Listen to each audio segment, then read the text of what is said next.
چینایانو چې کله غوښتل د چین هغه غاټ دیوال، هغه عظیم دیوال جوړ کړي د دې په خاطر چې چین امن شي. په دیوال باندې کار روان و، دیوال تکمیل شو. کله چې دیوال تکمیل شولو په د 100 اولنیو کلونو کې په چین باندې 3 واره حمله وشوله. چینایان حیران پاتې شول چې دا څه خبره ده.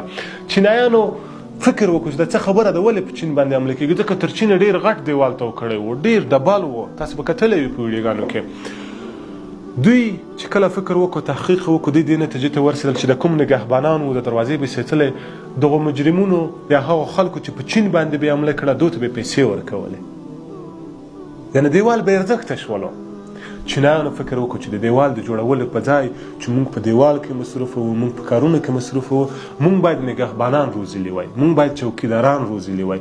نو دا خبره مې تر دې پورې وکړله چې د انسان روزلو ته موږ او تاسو ضرورت لرو. موږ او تاسو په د ټولنه کې باید انسانان وروزو.